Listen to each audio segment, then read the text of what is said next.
My channel Thanjavur foodies உங்களை அன்போடு வரவேற்கிறது.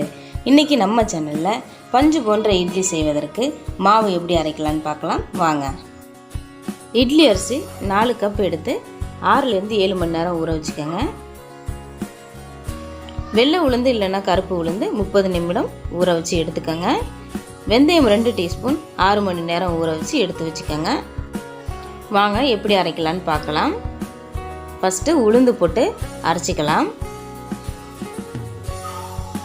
உளுந்து போடும்போதே நாம் ஊற வச்சுருக்க வெந்தயத்தையும் சேர்த்துக்கலாம். தேவையான அளவு தண்ணி சேர்த்துக்கோங்க.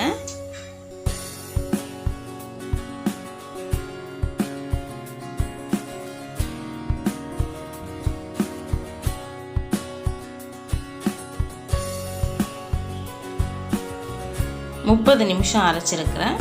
இப்போ மாவு பஞ்சு மாதிரி சாஃப்டாக இருக்குது. இந்த நேரத்தில் நம்ம இந்த மாவு தனியாக எடுத்து வச்சிடலாம். அடுத்து ஊற வச்சுருக்க அரிசியை சேர்த்துக்கோங்க. தேவையான அளவு தண்ணி சேர்த்துக்கோங்க.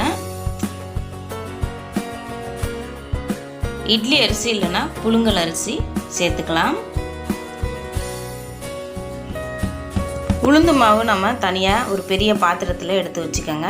அப்போ தான் அரிசி மாவு கலந்து மிக்ஸ் பண்ணுறதுக்கு கரெக்டாக இருக்கும். அரிசி மாவு 20 நிமிஷம் அரைச்சதுக்கப்புறம் மாவு இந்த மாதிரி பதத்தில் வந்ததும் நீங்கள் தனியாக எடுத்து வச்சுக்கோங்க. அரிசி மாவு உளுந்து மாவு ரெண்டும் ஒரே பாத்திரத்திலே எடுத்து வச்சுருக்கோம். இதை நல்லா மிக்ஸ் பண்ணிக்கோங்க. இப்போவே உப்பு சேர்த்து மிக்ஸ் பண்ணிங்கன்னா மாவு சீக்கிரமே புளிச்சிரும். அதனால் இட்லி செய்கிறதுக்கு முன்னாடி உப்பு சேர்த்துக்கோங்க. 6 மணி நேரம் மூடி வைங்க. மாவு ரெடி ஆகிடுச்சு இட்லி செய்கிறதுக்காக.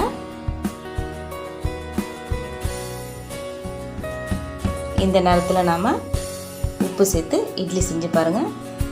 சூப்பரான இட்லி ரெடி ஆகிடுச்சிங்க. ரொம்பவே சாஃப்டாக இருக்கும்.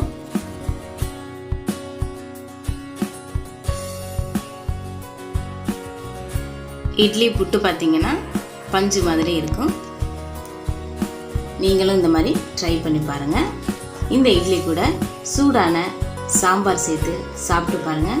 ரொம்பவே டேஸ்டியாக இருக்கும். இந்த வீடியோ உங்களுக்கு பிடிச்சிருந்துச்சுன்னா லைக் பண்ணுங்க, ஷேர் பண்ணுங்க, சப்ஸ்கிரைப் பண்ணுங்க. கூடவே நோட்டிஃபிகேஷன் பெல் பட்டன் பிரஸ் பண்ணுங்க. தேங்க்யூ.